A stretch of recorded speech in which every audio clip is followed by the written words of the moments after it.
जी प्रेम से कहना। सत्संगत ये काम ना करे तो उसको मंदभागा कहा जाता है। उसको क्या कहा जाता है कि इसकी कैसे की एक इसके भाग्य है।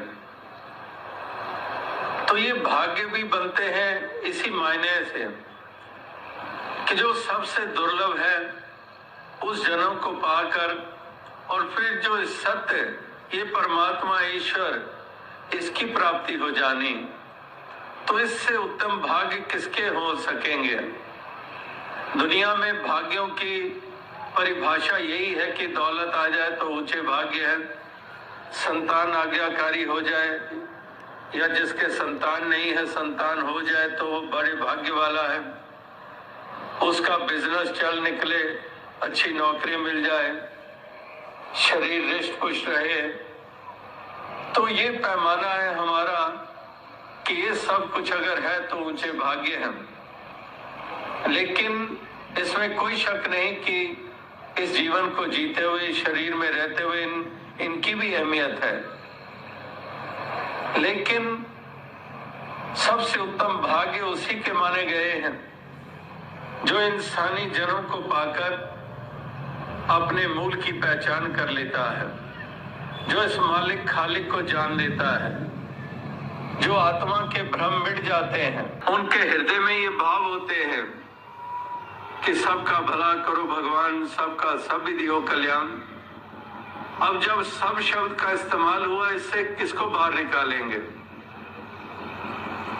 सबका भला करो भगवान। अब छोटे से बच्चे को भी जो क्लास में पढ़ता है उससे ही पूछ लें कि सबका मतलब क्या होता है। वो बच्चा कभी भी कहेगा कि सबका मतलब पंजाबी होता है, सबका मतलब सिंधी होता है, गुजराती होता है, सबका मतलब मराठी होता है, सबका मतलब मुसलमान होता है, सबका मतलब सिख होता है। नहीं, वो बच्चा भी जानता है कि सबका मतलब सब होता है। तो अगर यहाँ महापुरुषों के कथन ये हैं कि सबका भला करो भगवान, तो क्या उनका मतलब ये था कि मैं जिस कौम से हूं केवल उनका भला हो भगवान, जिस भाषा को मैं बोलता हूं वही भाषा को बोलने वाले का हो कल्याण, जिस पैगंबर को मैं मानता हूं उसी पैगंबर को जो मानने वाले हैं उन्हीं का भला हो। नहीं, सबका मतलब सब होता है। सब आए सेक में डाल पात पर फूल, कबीरा पीछे क्यों रहे गए पकड़ा जब मूल। तो इसीलिए इसी आधार के ऊपर ही सबके लिए भलाई की कामनाएं हुई। जहां पर ये ज्ञान था, जहां पर ये बोध था, वहीं पर से ही ये प्रार्थनाएं उपजी हैं। इन प्रार्थनाओं का जन्म वहीं से हुआ है जहां पर ये बोध था, जहां ये ज्ञान था। तोते उनकी जुबान पर कि शिकारी आएगा जाल बिछाएगा, हमें फंसाना चाहेगा, हम नहीं फंसेंगे, और यही उन्होंने मुहारनी सीख ली और बोलते चले जा रहे हैं। और शिकारी जाल कंधे पे उठाए हुआ उनकी तरफ आया और उसके कानों में आवाज पड़ी तोतों की कि शिकारी आएगा जाल बिछाएगा, हमें फंसाना चाहेगा, हम नहीं फंसेंगे। ये सुनकर शिकारी मायूस हो गया कि मेरा गुजरान कैसे होगा।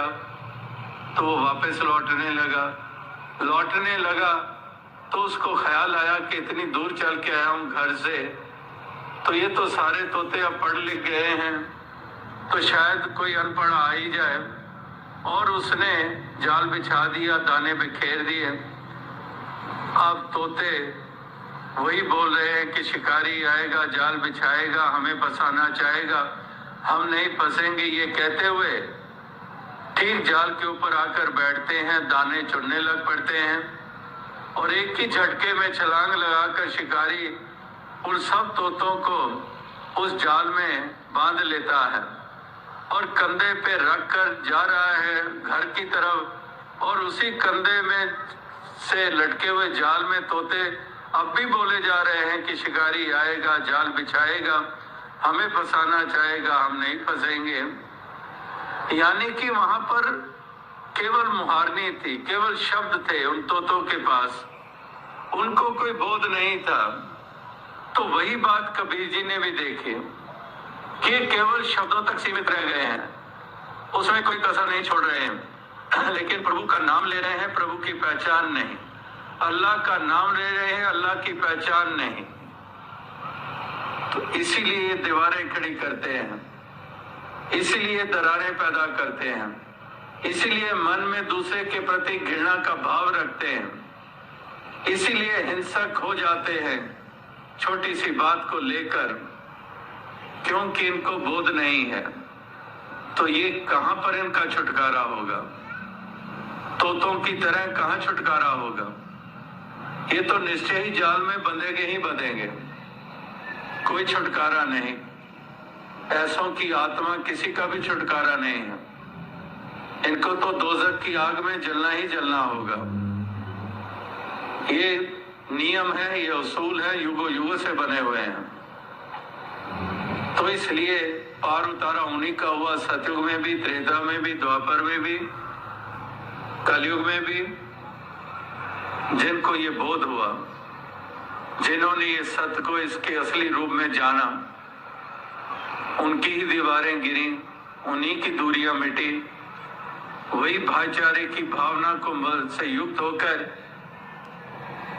भाईचारे को बढ़ावा देने में लग गए, वही दूसरों को गले लगाते चले गए। तमाम सवालों को एक तरफ रखकर केवल और केवल एक इंसानों वाली दृष्टि से देखते हुए कि ये मेरे ही मालिक के बंदे हैं, ये खुदा के परिवार का अंग है, मैं भी उसी परिवार का अंग हूँ। तो इसलिए वहाँ पर अपनेपन का भाव मजबूत हुआ, वहाँ पर एक दूसरे को दुत्कारने के भाव समाप्त हुए। और जब ये ऐसी स्थिति बन गई कि जहाँ पर अपनेपन का भाव पैदा हो गया है, वहाँ पर अब बेगानेपन का भाव नहीं रहा है, वहाँ पर अब फिर नफरत का भाव भी नहीं रहा। अब रह गया क्या? केवल प्यार रह गया। और प्यार ही तो महापुरुषों संतों ने कहा कि प्यार ही प्यार हम करते चले जाएं। ढाई आखर प्रेम का पढ़े सो पंडित होए, कि ये प्यार की करने के लिए ही महापुरुषों ने प्रेरित किया है कि हम प्रेम से रहें, हम प्यार करें। भाईचारा असल में वही होता है जहाँ प्रेम है, यानी कि ये प्रेम हर हृदय में बसे, तभी वो प्रेम की गंगा बहाने वाले बन जाते हैं, वो कोई कम अहमियत वाले नहीं थे। तो इसलिए दास और ज्यादा शब्दों का सहारा नहीं लेगा, इन्हीं शब्दों से आपसे इजाजत चाहेगा और अंत में के दर्शन करके प्राप्त हुई हैं। और दातार कृपा करे आप सभी को भक्ति करने की शक्ति दे, इसी तरह से इंसानियत की जगह पर चलते चले जाएं, अंधकार को मिटाते चले जाएं। साध संगत जी धन्यवाद।